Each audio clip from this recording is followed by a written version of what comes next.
The hall fell silent the moment Oliver Durand lifted his gloved hand and pointed directly at the 16-year-old boy standing by the grand piano. "Young man, this stage is not for children of the cleaning staff," he declared, his white tuxedo glowing under the golden chandeliers. Laughter rippled through the audience. Polished shoes, sparkling jewelry, elitist smiles. They weren't used to seeing a boy in a gray janitorial uniform on their prestigious stage. But Clyde Barlow didn't flinch. Not when the world-famous pianist mocked him. Not when the wealthy crowd sneered.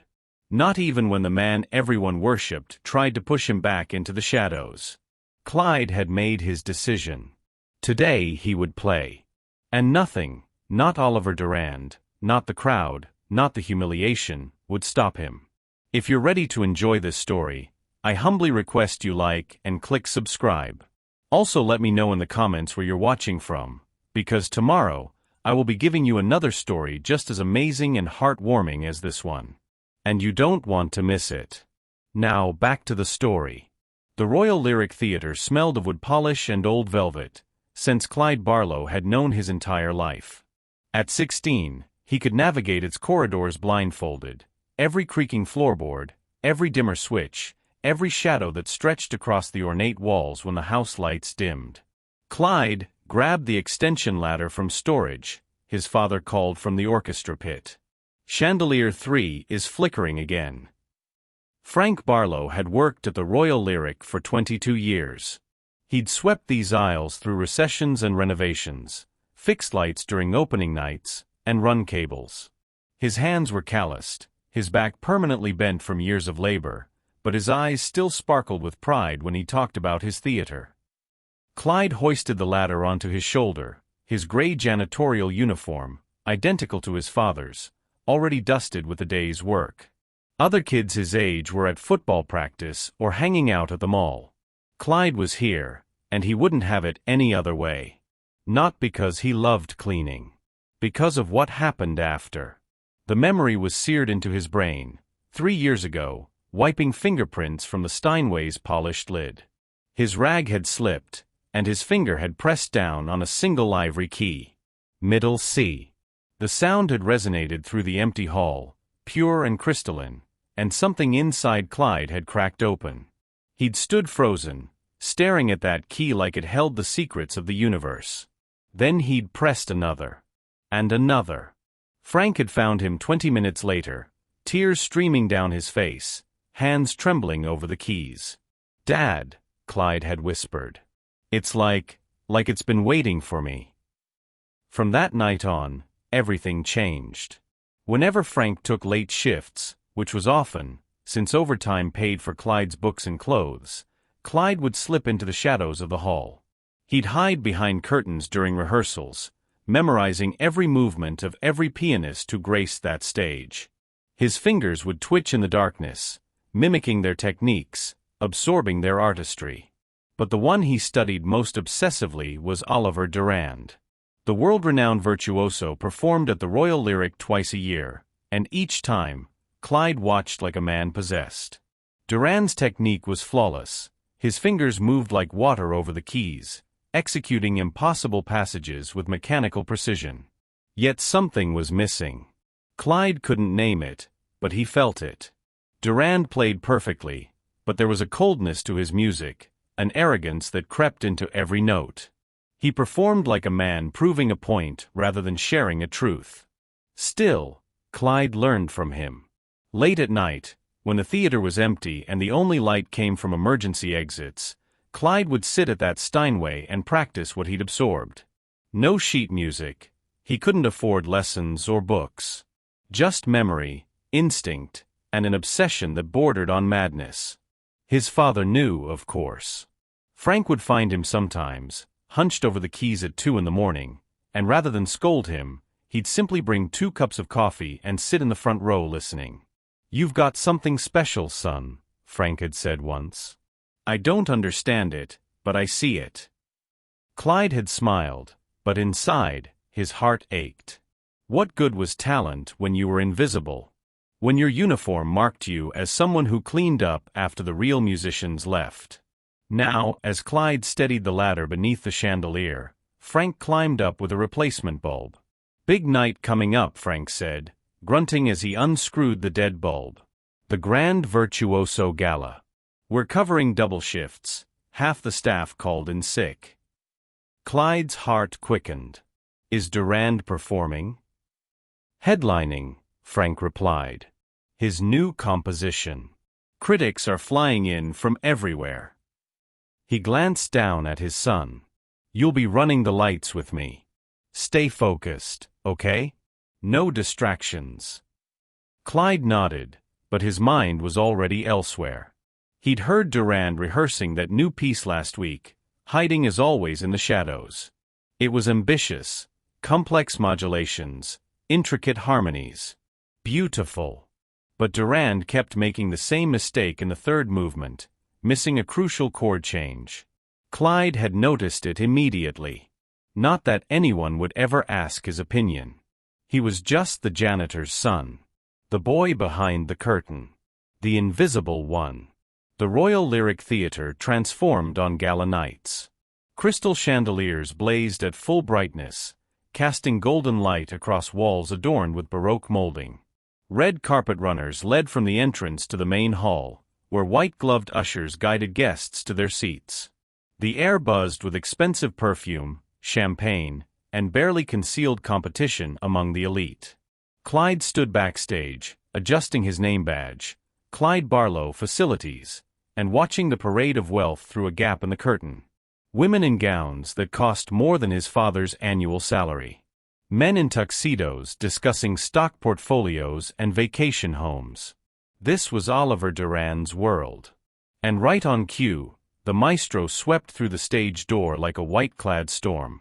Oliver Durand was 52 but looked ageless in his custom tuxedo, silver hair swept back, diamond cufflinks catching the light.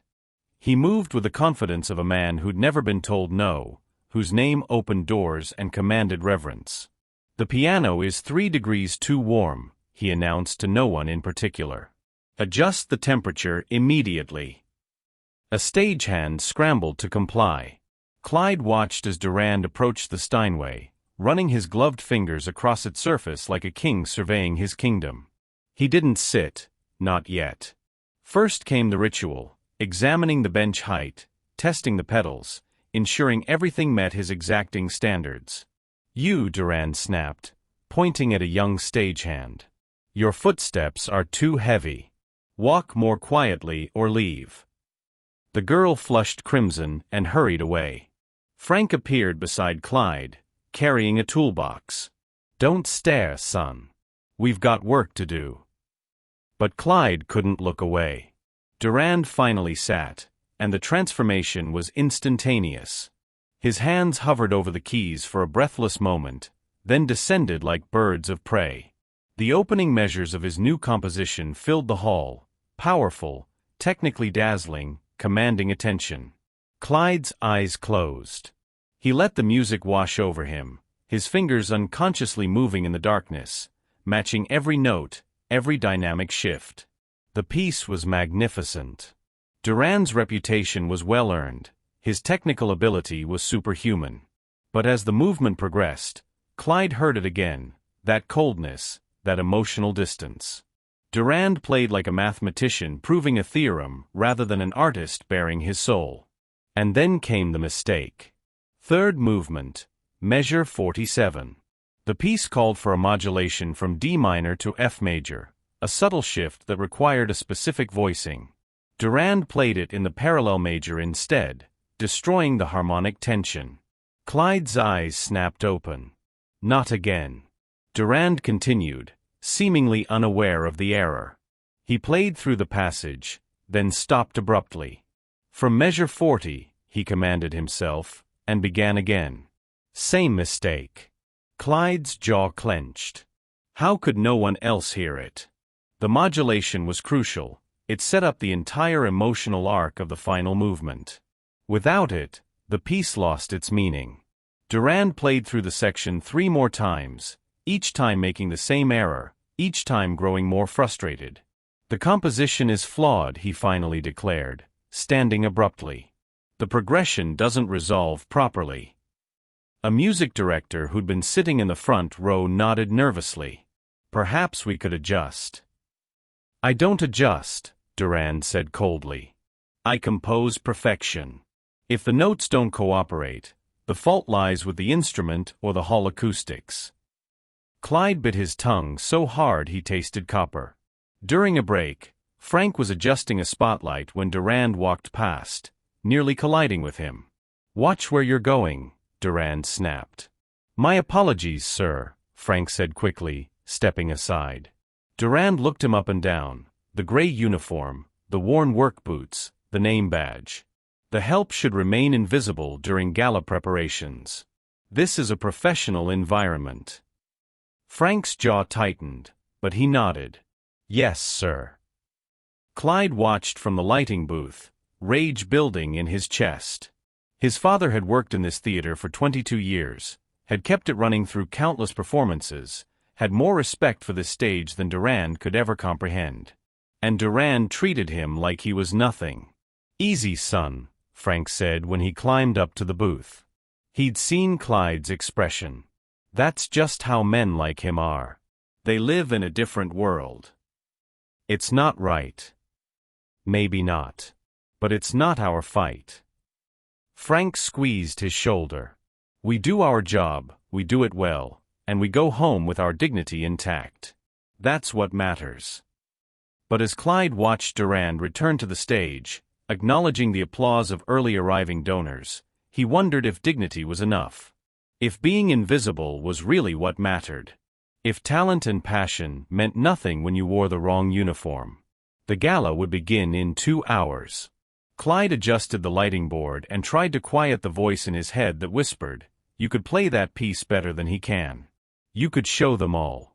The Grand Virtuoso Gala was in full bloom.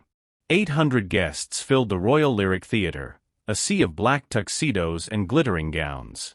Champagne flutes clinked, jewelry sparkled under the chandeliers, and the air hummed with self-congratulatory conversation about charitable donations and cultural preservation.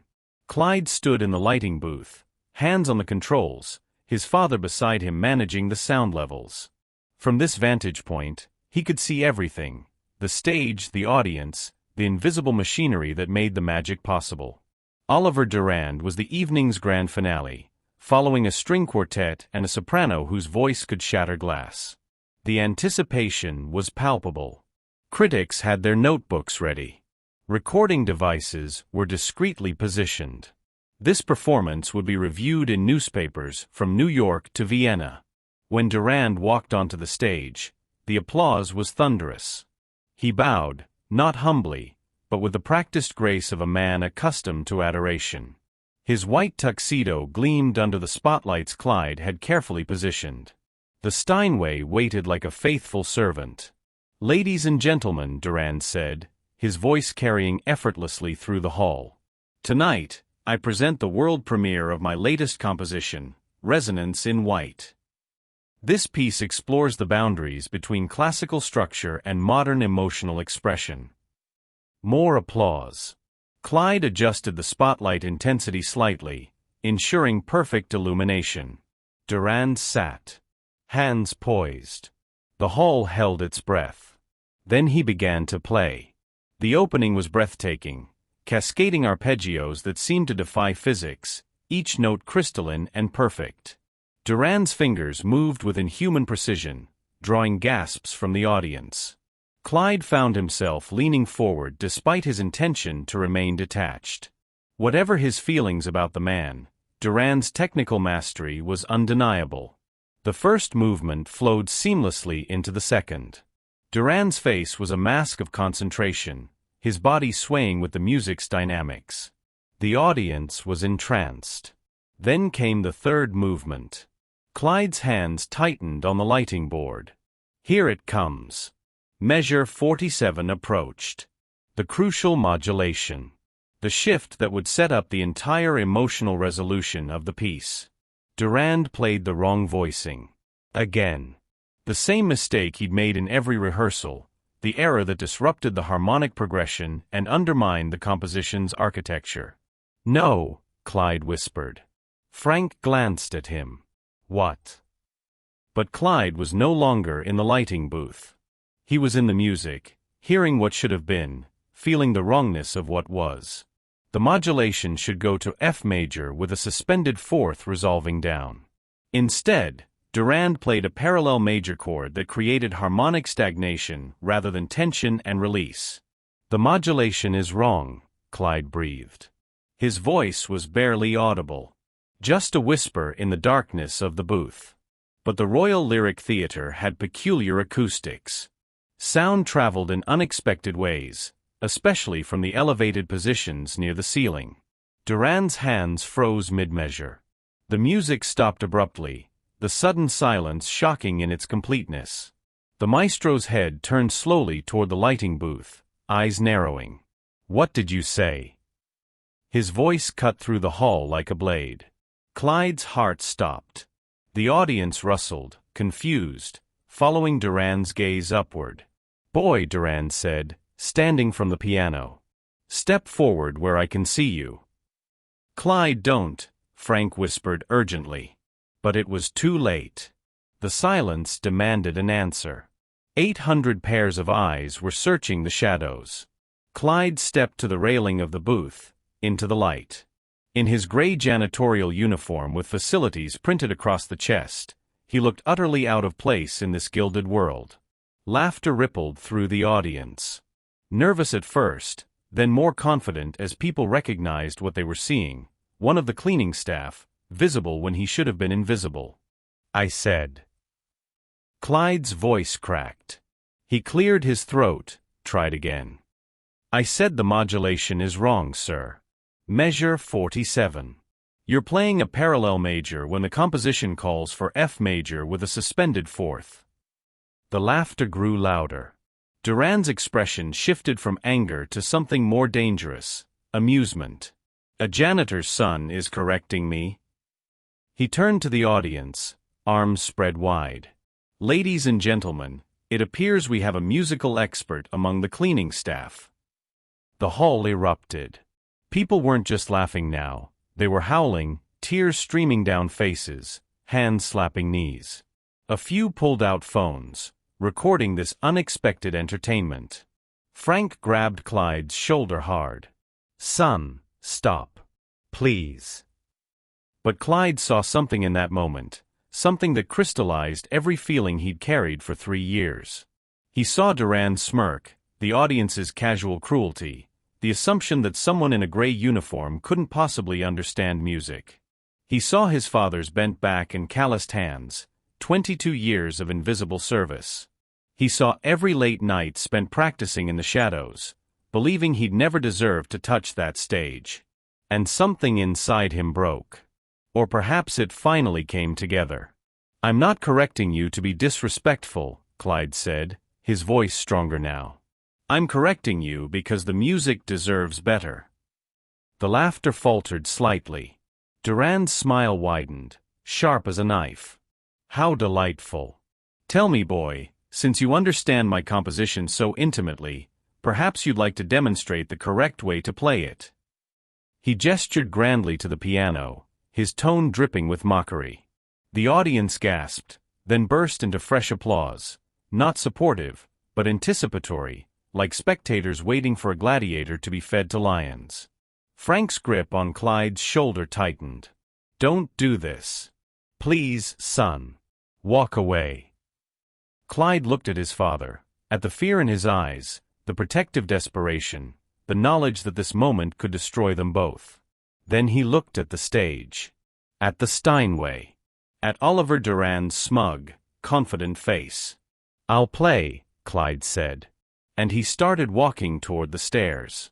The walk from the lighting booth to the stage felt like crossing an ocean. Every step echoed through the suddenly silent hall. Clyde's work boots, scuffed and practical, sounded impossibly loud against the polished wood floors. 800 faces tracked his movement, and he could feel their stares like physical weight. He'd spent 3 years invisible in this theater. Now everyone was looking. His hands trembled as he walked down the aisle between the seats. Up close, the audience was even more intimidating. Designers' dresses, Rolex watches, expressions ranging from amused condescension to outright disdain. A woman in diamonds whispered loudly to her companion, "Is this some kind of avant-garde performance art?" Another man laughed.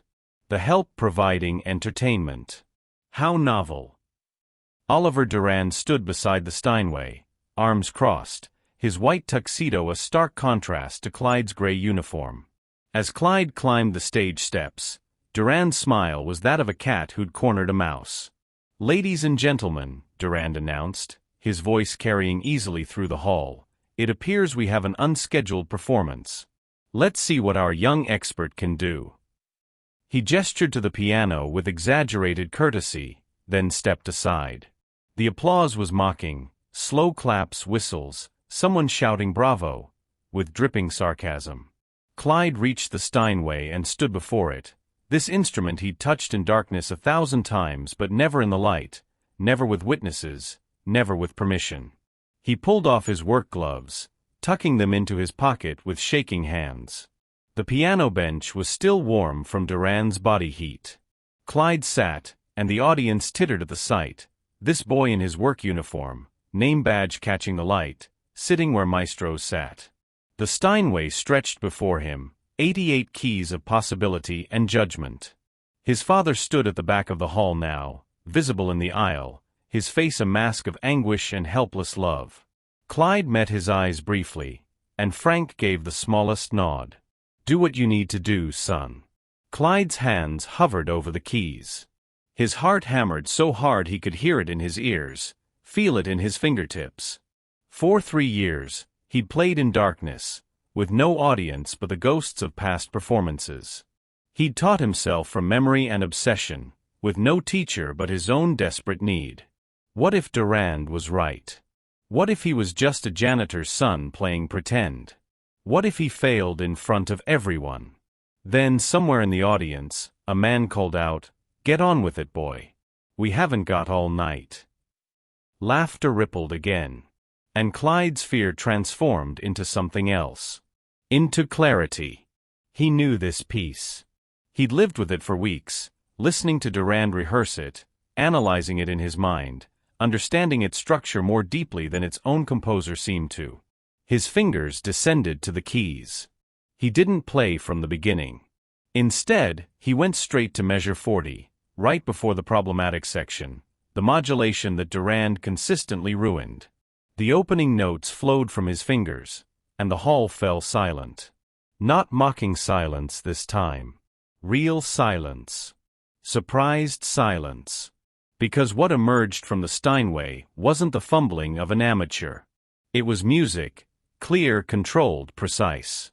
Clyde played through measure 46, establishing the D minor tonality, building the tension that needed to be resolved. His fingers moved with practiced confidence, each note exactly where it needed to be. Then came measure 47. The modulation. He played it correctly, F major with the suspended fourth, the dissonance hanging in the air for a perfect moment before resolving downward. The harmonic tension released like a sigh, setting up the emotional trajectory of the final movement exactly as the composition demanded. The difference was immediately apparent to anyone with musical training. Several critics in the audience leaned forward, eyes widening. But Clyde didn't stop there. He continued through the entire third movement, playing what Durand had written, but with something the maestro's version lacked. Every note was technically perfect, but more than that, Clyde played with understanding, with emotional depth, with the passion of someone who'd lived inside this music rather than simply performing it. His fingers danced across the keys, executing passages that should have been impossible for someone without formal training. Muscle memory from 1,000 nights of secret practice, instinct sharpened by desperate study, talent that had been waiting 3 years for this moment. The hall remained frozen. Clyde reached the climax of the third movement, the ascending progression that led back to the main theme. He played it with power and precision, the Steinway singing under his hands. Then he stopped, exactly where Durand had stopped earlier. His hands lifted from the keys. The final notes hung in the air, resonating through the hall's perfect acoustics. Clyde sat motionless, his breath coming fast, his mind only now catching up to what his body had just done. He'd played on the stage of the Royal Lyric Theatre, in front of 800 people. And he hadn't failed. The silence stretched impossibly long. 5 seconds. 10. Then, from somewhere in the middle of the audience, a single person began to clap. Not mockingly. Genuinely. Another joined. Then another. Within seconds, a third of the audience was applauding, some standing, some still seated in shock, but applauding nonetheless. Clyde turned on the bench and saw Oliver Durand's face. The maestro's confident smile had vanished. His face was pale, eyes wide with something between disbelief and rage. Because everyone in that hall had just heard the difference. Had just witnessed a boy in a janitor's uniform play Durand's own composition better than he could. The first move had been made. And nothing would ever be the same. The applause was chaotic, some enthusiastic, some uncertain, all of it charged with confusion and disbelief. Clyde stood from the piano bench, his legs unsteady, his mind reeling from what he'd just done. Oliver Durand remained frozen beside the stage, his expression a complicated mix of emotions that Clyde couldn't fully parse. Then a voice cut through the noise. "Who trained you?" A man in the third row had stood, gray-bearded, wearing glasses and a critic's badge from the Philadelphia Conservatory. His notebook was open, pen poised. "I need to know," the critic continued. "Who is your instructor? Which conservatory? Who taught you that technique?" The hall quieted, everyone leaning forward for the answer. Clyde's mouth went dry. This was the question he dreaded, the one that would expose him completely. He cleared his throat. "I don't have an instructor, sir." Murmurs rippled through the audience. "Then where did you study?" a woman called out. "Juilliard? Curtis? The European academies." "I didn't study anywhere." Clyde's voice was barely above a whisper. He forced himself to speak louder. "I taught myself. I practice when I'm done helping my father clean." The murmurs exploded into full conversation. People turned to their neighbors, eyebrows raised, heads shaking. "Impossible," someone said. "Self-taught? That level of technique. He must be lying." A woman in the front row stood, her silk gown rustling.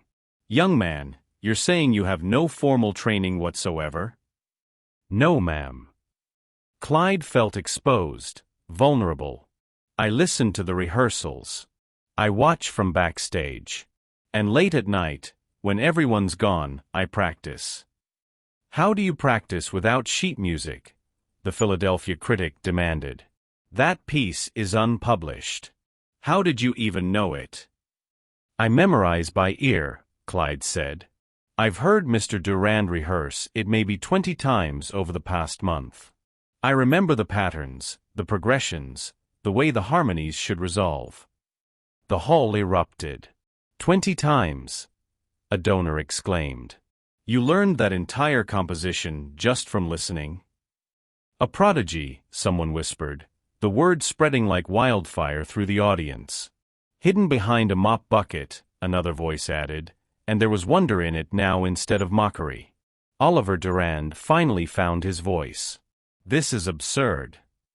He stepped forward, pointing an accusing finger at Clyde. "You're telling me you've been lurking in this theater, stealing access to my rehearsals without permission? You've been trespassing on stage meant for professional musicians." The energy in the room shifted slightly. Some audience members nodded. The maestro had a point. Property rights, professional boundaries, the order of things. But before Clyde could respond, his father's voice rang out from the back of the hall.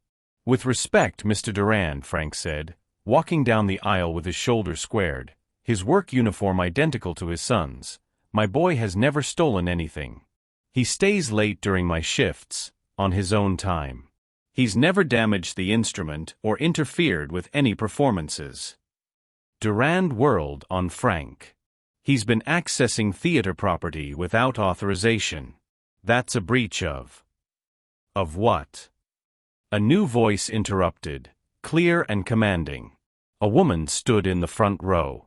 She was perhaps 60, with silver hair pulled back elegantly, wearing a deep blue gown and a diamond necklace that probably cost more than the Steinway. Her presence commanded immediate attention. Judge Helena Mortimer. Clyde recognized her from programs. She was the gala's primary sponsor, a patron of the arts whose donations kept the Royal Lyric running. The boy practiced on an instrument that sits idle 20 hours a day, Judge Mortimer continued, her sharp eyes fixed on Durand. He did so respectfully, in his own time, and has clearly harmed nothing.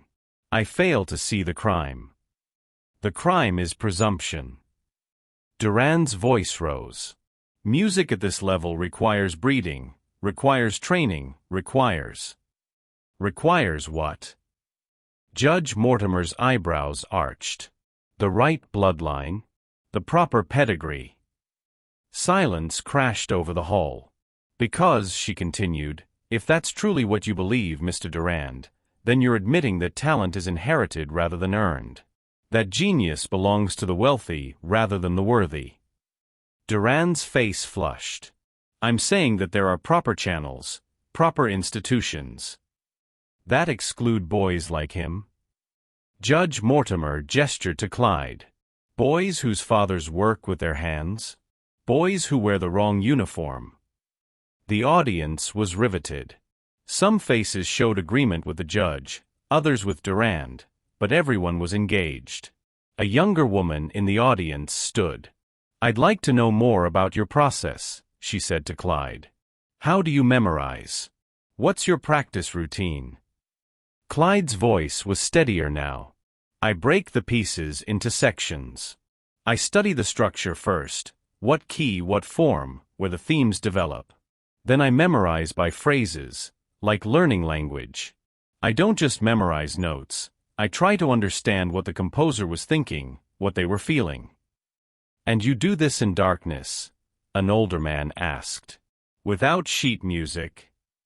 Sometimes I use the light from the exit signs, Clyde admitted. But mostly, yes.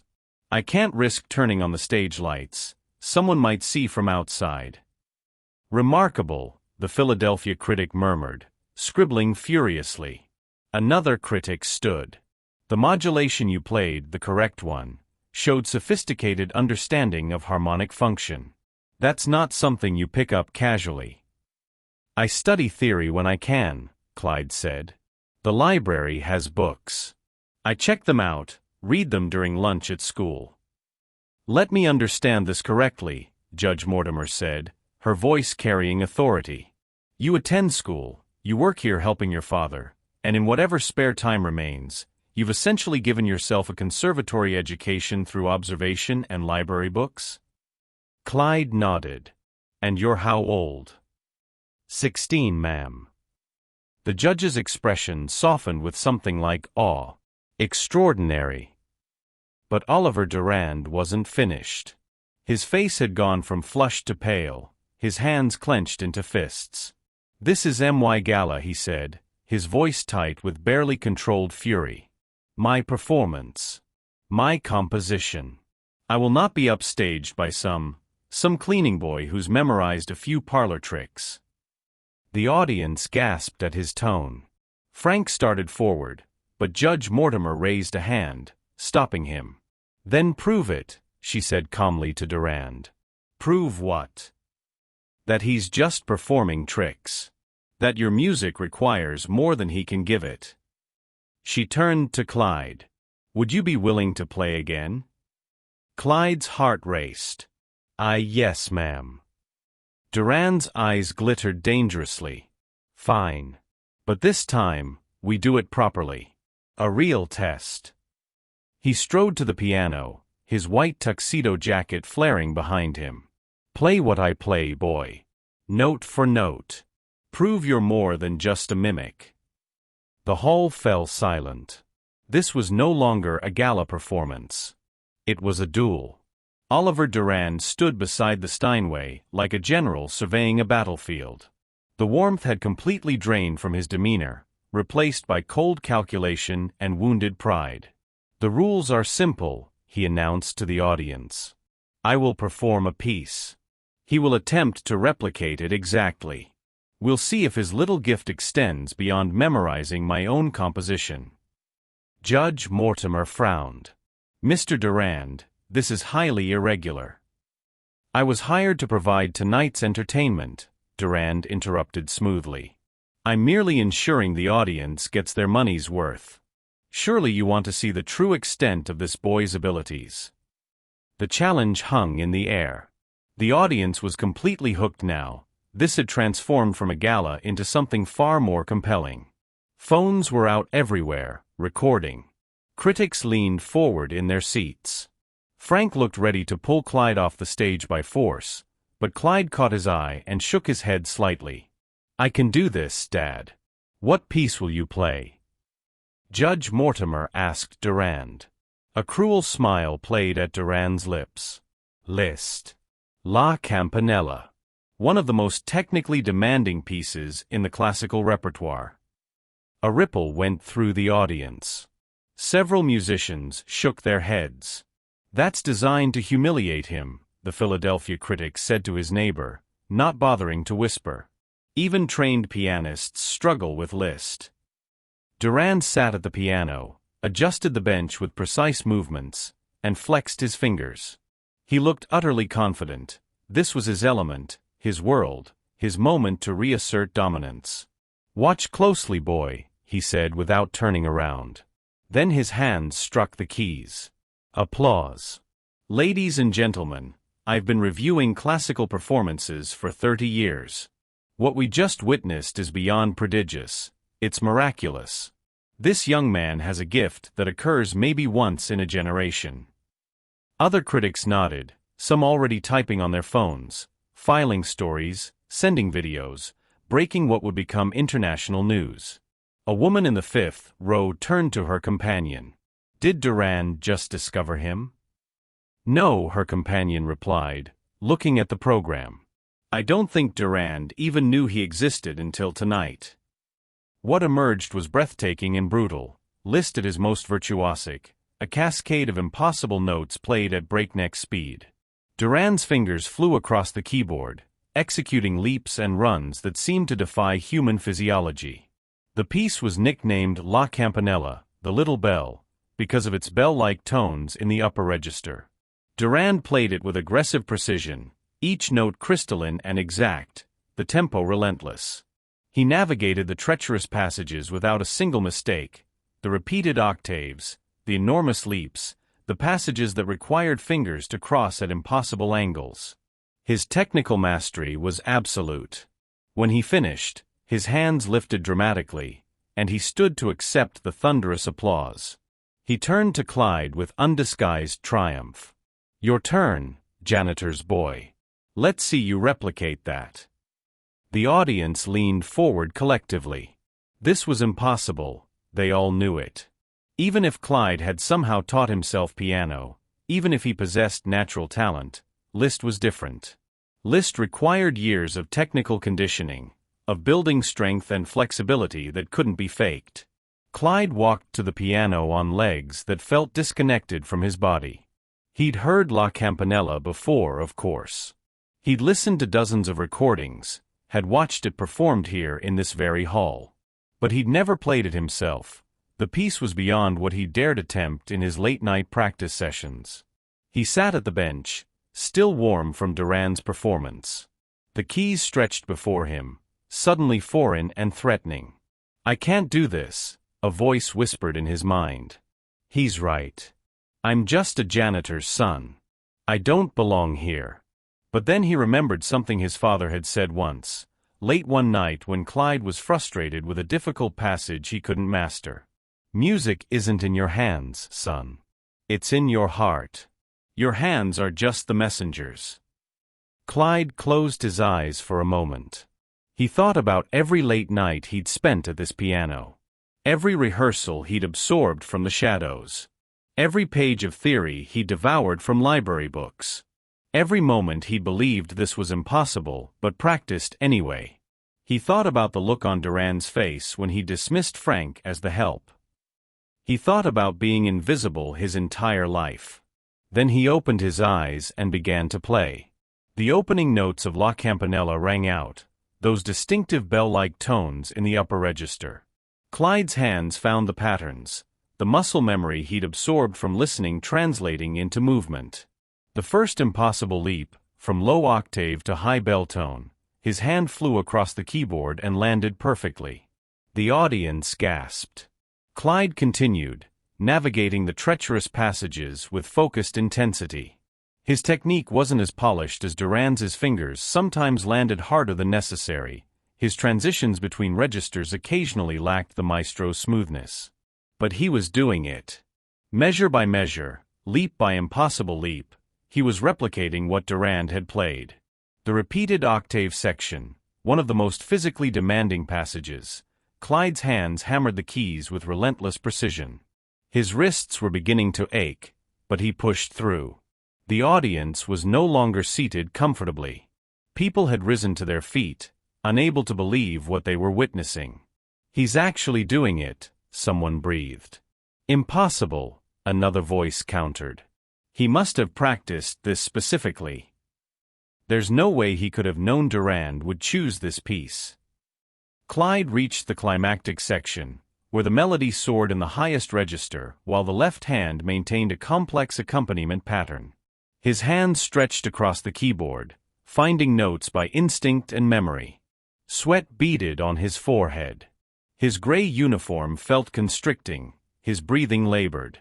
But he didn't stop. The final cascade approached, the descending run that led to the piece's conclusion. Clyde's fingers raced down the keys, each note clear despite the speed. And then the final chord.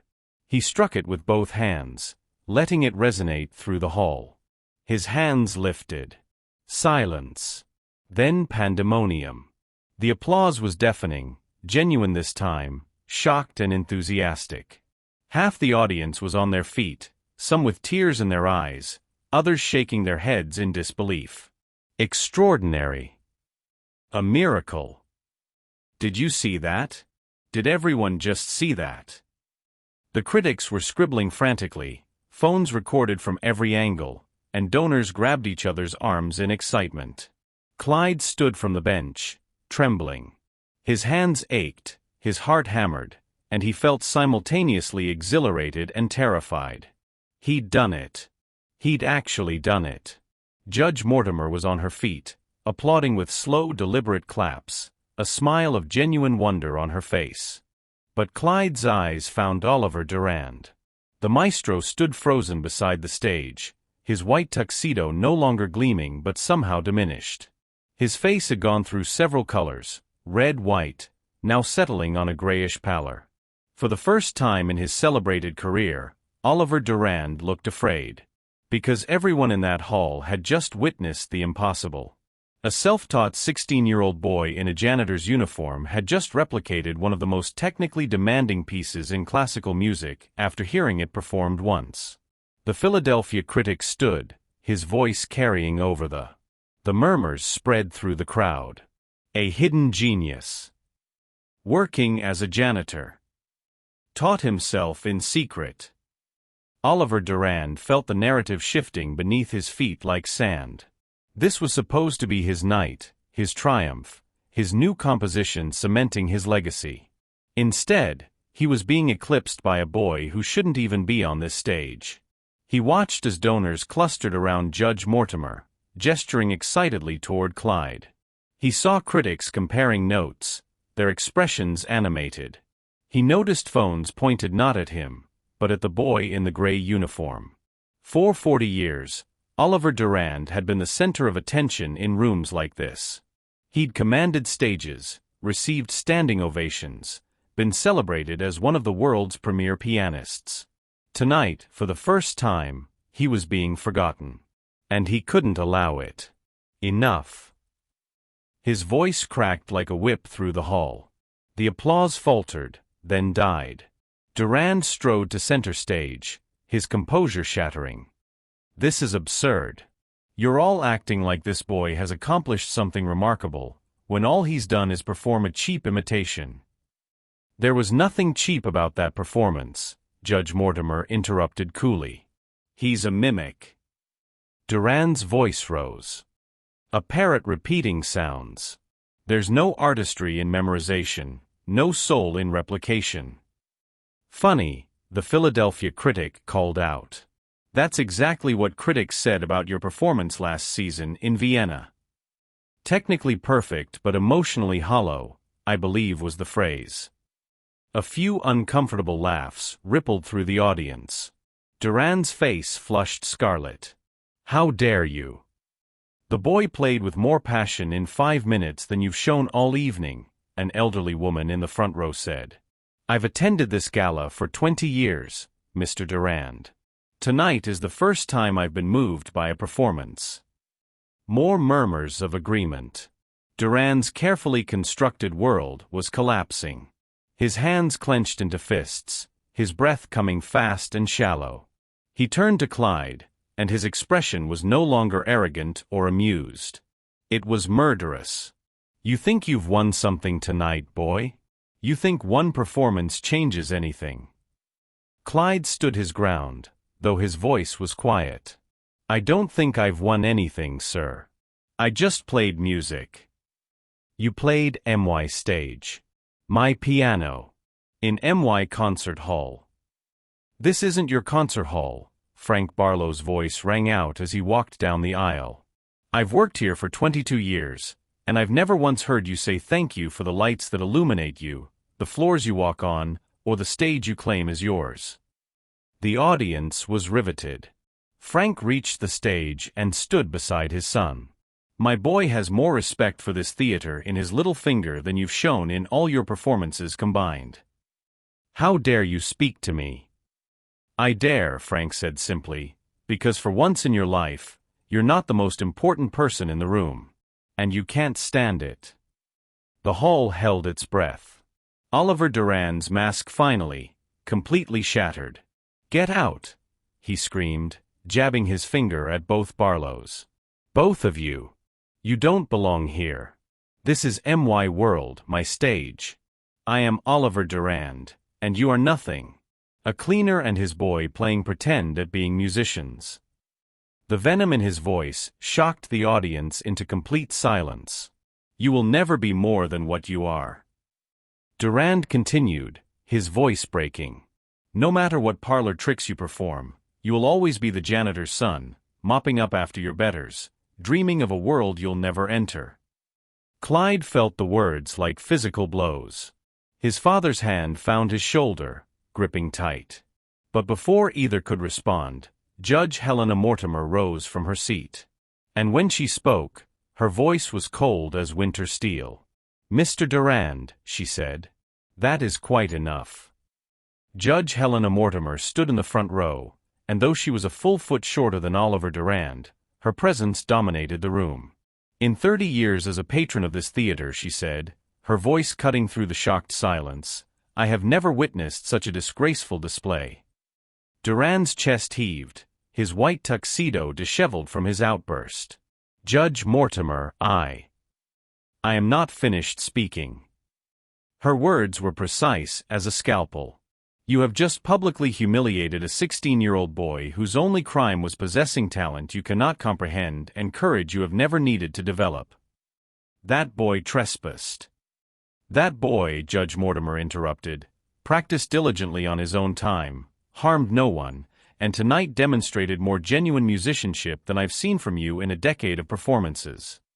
A ripple of shock went through the audience. Durand's mouth opened, closed. You can't mean that. I absolutely mean it. Judge Mortimer turned to address the full audience. Ladies and gentlemen, many of you know me as a sponsor of the arts. What you may not know is that I was a concert pianist myself, many years ago. I gave it up to pursue law, but I have never stopped understanding music at its deepest level. She turned back to Durand. Your technique is flawless, Mr. Durand. It always has been. But technique without soul is merely gymnastics. And tonight, you have shown us exactly who you are, not through your music, but through your character. This is preposterous. Durand sputtered. I am one of the most celebrated pianists in the world. My performances sell out venues from Carnegie Hall to the Sydney Opera House. You cannot. I can and I will, Judge Mortimer said firmly. As primary sponsor of this gala and a board member of this theater, I am formally requesting that you leave this stage. The audience gasped collectively. Durand staggered backward as if physically struck. You're asking me to leave? My own performance. Your performance ended the moment you attacked that boy and his father. Judge Mortimer's voice was steady, implacable. What happened afterward was not artistry. It was cruelty. Other voices joined in now. She's right, called out a man in the third row, a donor whose name Clyde recognized from plaques in the lobby. I've sat through enough of your performances, Durand. You play like a computer program, perfect and empty. A woman stood. The boy played with his heart. You play with your ego. We came here to be moved, another voice added. Not to worship at the altar of your self-importance. The dam had broken. Years of suppressed opinions, of audiences who'd clapped dutifully while feeling nothing, of critics who'd praised technique while noting the absence of warmth, all of it came pouring out. His Vienna performance was dreadful. I fell asleep during his Berlin concert. The boy made me cry. You've never done that, Durand. Oliver Durand turned in a slow circle, watching his world collapse. Donors who'd paid thousands for front-row seats were criticizing him openly. Critics who'd once praised his crystalline precision were shaking their heads. Phones recorded his humiliation from every angle. You don't understand, he said, his voice cracking. I have devoted my entire life to music. My whole existence has been about perfection, about upholding standards. About upholding barriers, Frank Barlow said quietly. About keeping people like my son out. Durand whirled on him. People like your son? You mean people without training, without pedigree, without money, Frank finished. That's what you really mean. Without the right last name. Without the right connections. Music at this level requires proper training. Durand insisted desperately. It requires conservatories, masters, years of structured education. Why? Clyde's voice was soft, but it carried. Why does it require all that if someone can teach themselves? If they have the talent and the dedication? Because, Durand stopped, unable to articulate an answer that wouldn't expose his true feelings. Because you need music to belong to people like you, Judge Mortimer said. Because if a janitor's son can be a virtuoso, then your pedigree means nothing. Your expensive education means nothing. The walls you've built around acceptable music come crashing down. Durand's face contorted with rage and desperation.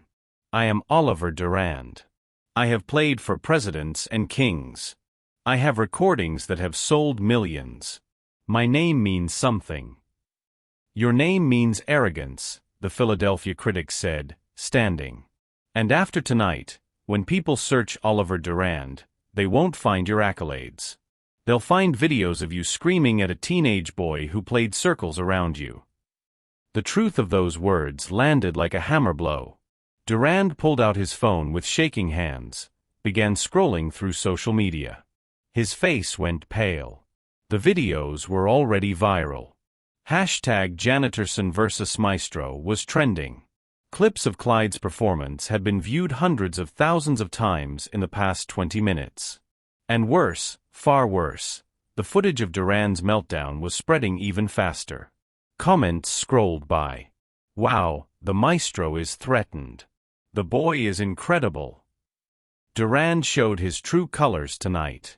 I'll never listen to Durand the same way again. No, Durand whispered. No, no, no.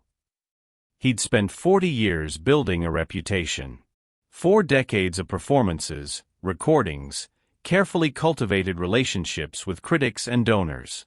And in 20 minutes, a 16-year-old boy in a gray uniform had dismantled it all. Not through malice. Not through intention. Simply by being better. Judge Mortimer's voice was almost gentle now. Mr. Durand, I suggest you leave before this becomes any more painful. Durand looked at her, and for a moment, his mask slipped completely. Beneath the arrogance was something raw and frightened, a man who defined himself entirely by being the best, suddenly confronted with someone better. I have nowhere else to go, he said quietly. Music is all I have. All I've ever been. Then perhaps, Judge Mortimer said, you should have loved it more than you loved being famous for it. The words hung in the air. Oliver Durand looked around the hall one last time, at the audience that had turned against him, at the stage that no longer felt like his, at the boy who'd unseated him without even trying. Then, without another word, he walked off the stage. His white tuxedo disappeared into the wings, and the hall erupted.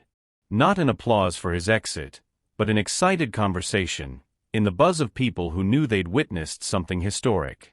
Frank pulled Clyde into a tight embrace. I'm so proud of you, son.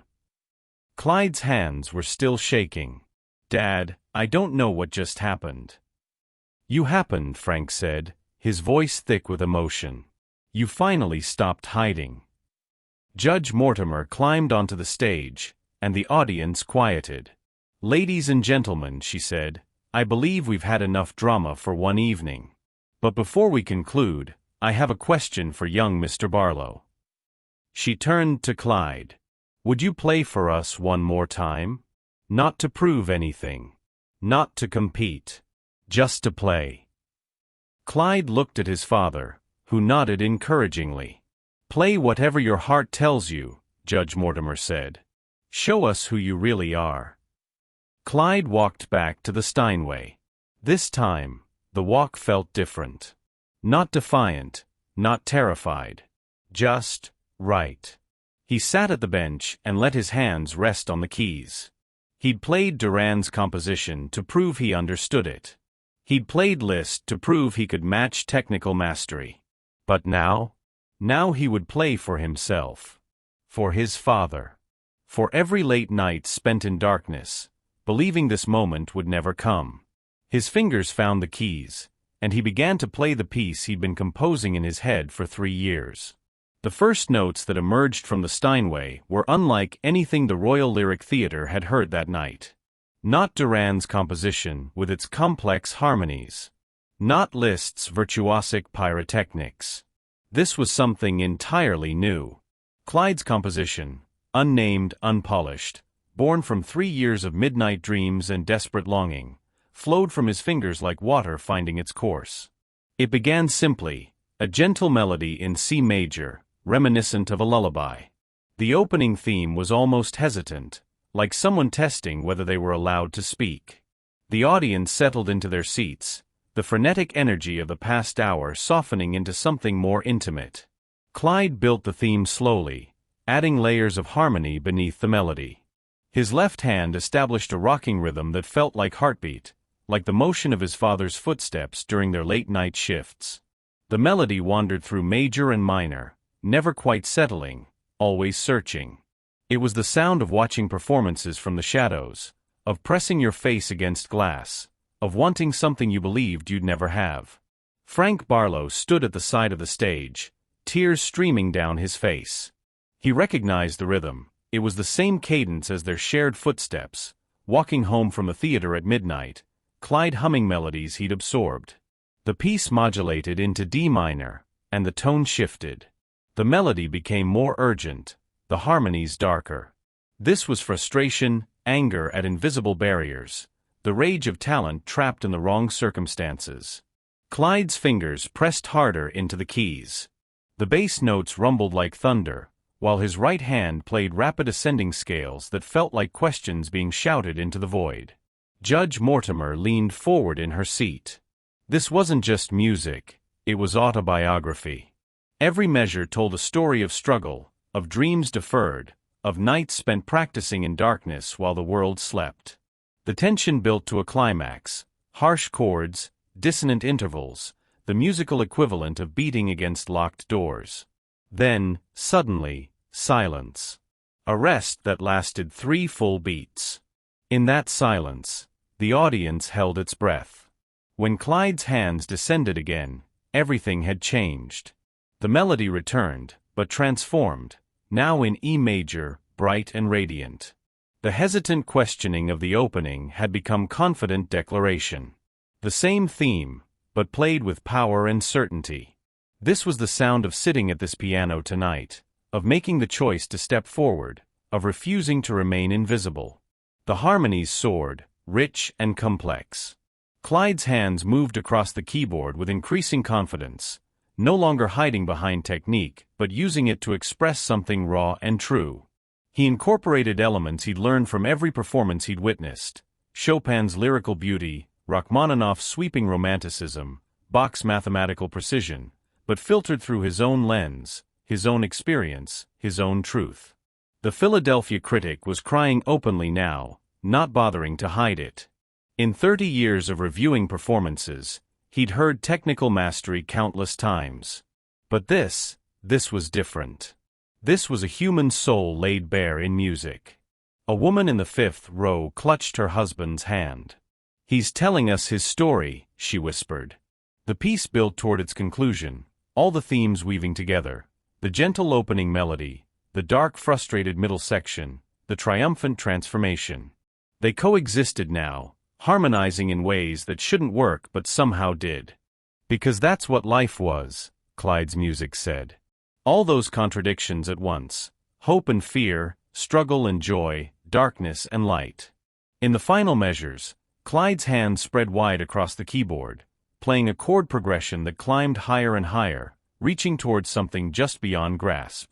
Then, at the very peak, he played a series of bell-like tones in the highest register, delicate, crystalline, pure. They hung in the air like stars, and slowly, gently, faded into silence. Clyde's hands lifted from the keys and rested in his lap. He sat motionless, eyes closed, breathing hard, his gray uniform soaked with sweat. The silence stretched. 5 seconds. 10. 15. No one moved. No one breathed. Then Frank Barlow began to clap. Slow, steady, his work-worn hands creating a rhythm that echoed through the hall. Judge Mortimer joined him. Then the Philadelphia critic. Then the entire front row. Within seconds, the entire audience was on its feet, applauding with a fervor that shook the chandeliers. But this wasn't the excited applause of witnessing technical mastery. This was reverence. Several people were crying openly, men in tuxedos, women in gowns, critics who'd thought themselves too jaded to be moved. "My God," someone whispered. "Did that really just happen? I've never heard anything like it." Clyde finally opened his eyes and stood, overwhelmed by the response. He looked lost, like he'd returned from somewhere far away and wasn't quite sure where he was. Judge Mortimer climbed onto the stage and took his hands in hers. "That was extraordinary," she said, her voice thick with emotion. "Not just the playing, though that was masterful, but what you said through it. The honesty, the vulnerability, the courage." "I didn't know what else to do," Clyde admitted, his voice barely audible. "I couldn't play their music anymore. I needed to play mine." "And you did. Beautifully." She turned to the audience. "Ladies and gentlemen, I think we can all agree that we've witnessed something unprecedented tonight." Thunderous applause erupted again. "Which is why," Judge Mortimer continued, "I would like to make an announcement." The hall quieted, everyone straining to hear. The Mortimer Foundation provides scholarships for exceptional young artists. We cover full tuition, living expenses, and instrument access for students who show both remarkable talent and financial need. She looked at Clyde. "We've never offered a scholarship to someone who wasn't formally enrolled in a conservatory program." Clyde's heart sank. Of course. Even this moment would end with him on the outside. "Until now," Judge Mortimer finished. Clyde's head snapped up. "I am personally offering you a full scholarship to any conservatory in the world that will accept you, and after tonight, I suspect that will be all of them. Curtis, Juilliard, the Royal Academy, the Paris Conservatoire, you choose. Everything will be covered. Clyde couldn't breathe. I don't. Furthermore, Judge Mortimer continued, I will personally mentor you, connecting you with the finest instructors and performance opportunities available. Your education will lack for nothing. Frank rushed onto the stage and embraced his son. Both were crying now, overwhelmed by the sudden transformation of their lives. The audience applauded again, but Judge Mortimer wasn't finished. There is, however, one condition. Clyde wiped his eyes. Anything. Never forget where you came from. Never forget the people like your father who work in shadows to make beauty possible for others. And never ever treat anyone the way Oliver Durand treated you tonight. Clyde looked at his father, at this man who'd spent 22 years maintaining a theater so that others could create art, who'd supported his son's impossible dream without question, who'd stood beside him tonight when the world wanted to push him back into darkness. I won't, Clyde said firmly. I promise. Judge Mortimer smiled. Then we have an accord. She addressed the audience again. Ladies and gentlemen, may I present the next generation of musical genius, Clyde Barlow, the janitor's son who taught the world what true artistry means. The standing ovation lasted 5 full minutes. Critics rushed forward, phones out, questions flying. Will you record that piece? Which conservatory will you choose? Can we schedule an interview? What will you call that composition?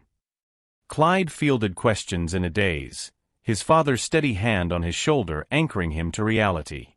Somewhere in the wings, Oliver Durand's white tuxedo jacket lay discarded on a chair. The maestro himself had disappeared into the night, his legend crumbling with every video view, every social media share, every article being written in real time about the night a hidden prodigy emerged from the shadows. But Clyde wasn't thinking about Durand. He was thinking about the Steinway, about the feeling of finally playing in the light, about his father's proud tears, about the impossible future suddenly spread before him. He was thinking that sometimes, the bravest thing you can do is believe you belong somewhere. Even, especially, when everyone else says you don't. The first move hadn't been challenging Durand. It had been pressing that first key 3 years ago. Everything after was just courage catching up with destiny. 3 months later, Clyde stood backstage at Carnegie Hall, adjusting his bow tie with trembling fingers. You look sharp, son, Frank said, helping him with the tie. His father wore his finest suit, still modest compared to the designer tuxedos in the dressing rooms around them, but worn with dignity. I can't believe this is real, Clyde said, staring at his reflection. The boy looking back was still 16, still the same person who'd worn a gray janitor's uniform, but something in his eyes had changed. There was confidence there now, hard-won and genuine. Believe it, Frank replied. You earned every second of it. A knock on the door. Judge Mortimer entered, elegant as always, followed by a woman with sharp eyes and a recording device.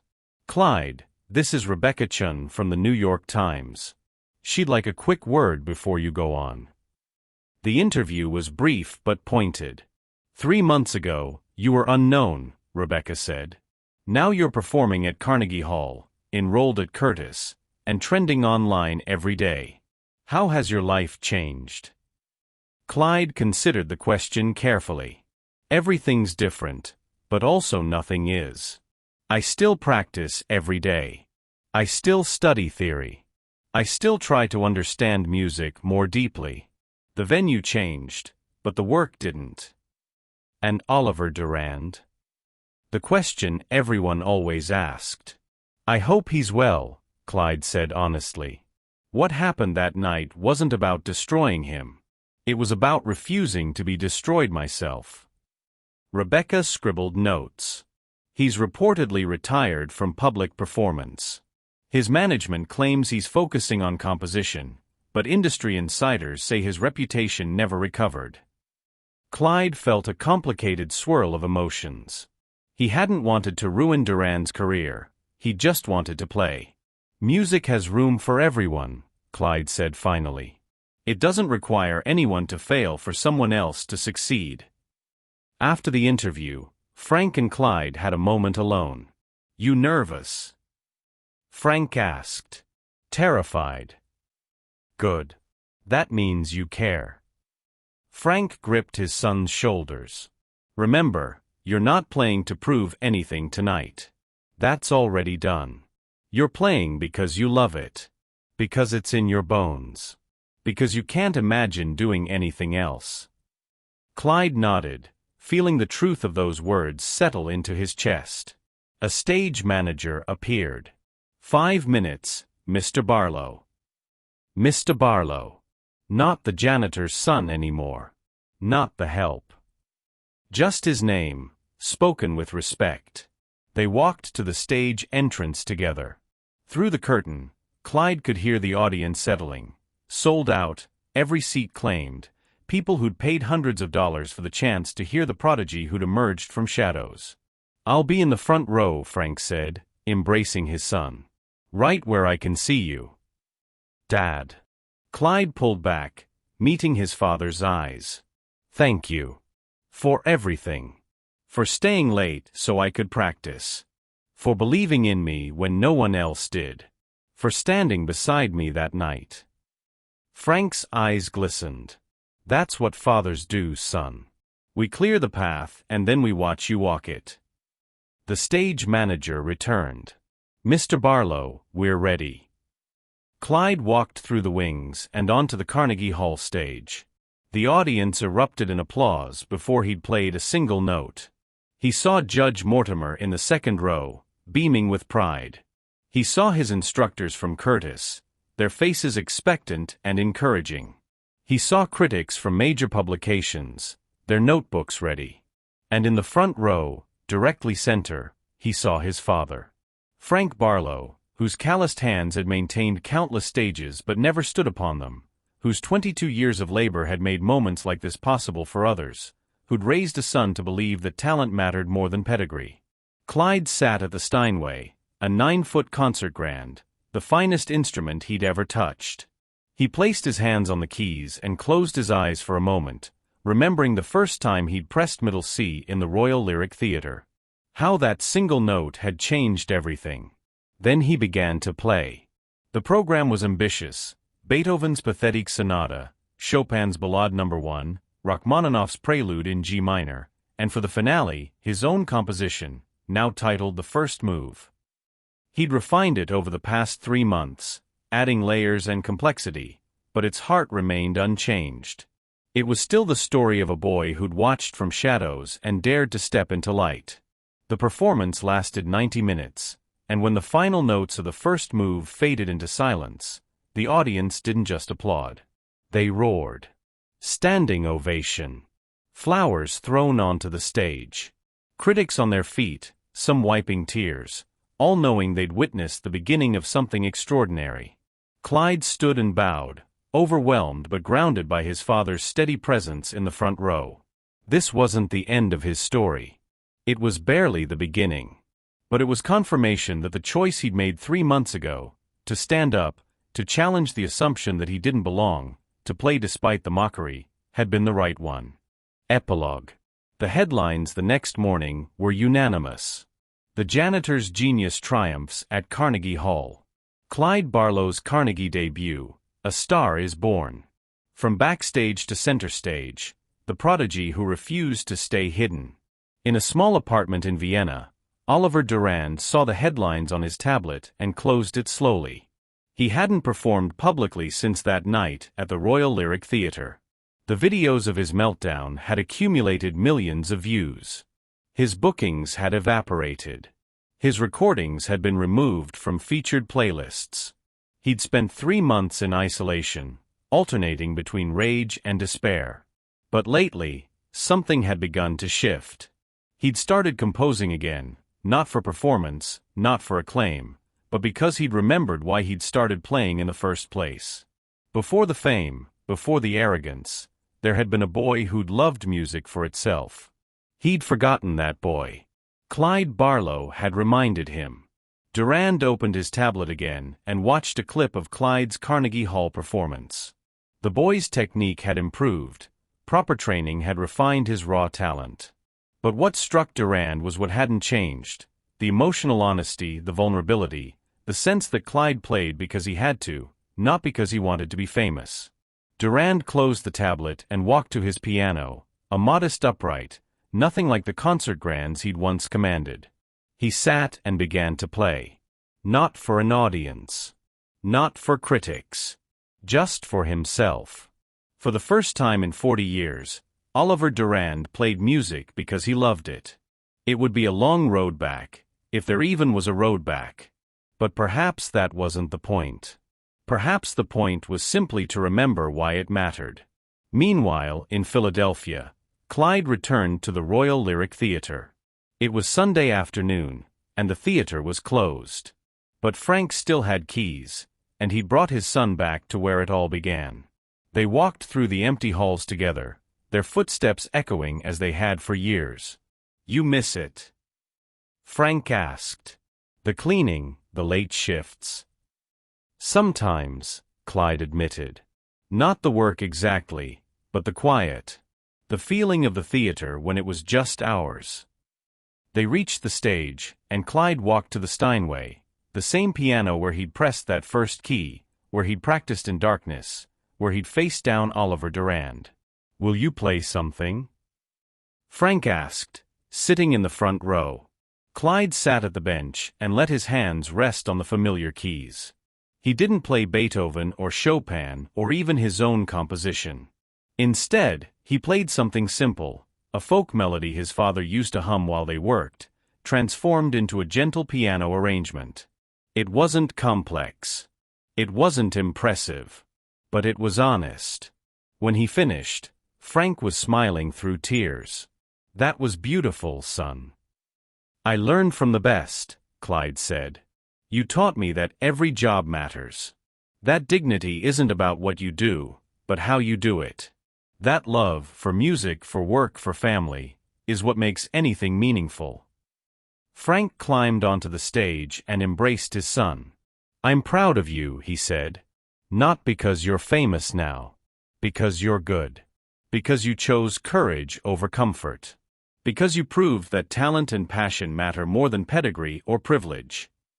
I couldn't have done it without you. Maybe. But you were the one who made the first move."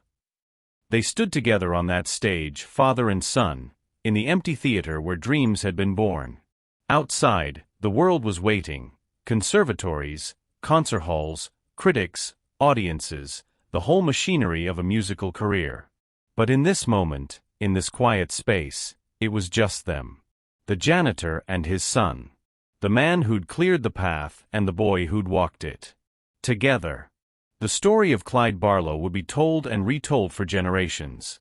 The self-taught prodigy who emerged from backstage to challenge one of the world's greatest pianists and win. Books would be written, documentaries filmed, his compositions studied in conservatories worldwide. But the true story was simpler than that. It was about a boy who loved music enough to practice in darkness. A father who believed in his son enough to stay late every night. A moment when the invisible refused to stay hidden. And the understanding that talent doesn't require permission. It only requires courage. The courage to press a single key. The courage to step. The end. Thank you for watching this story to the end.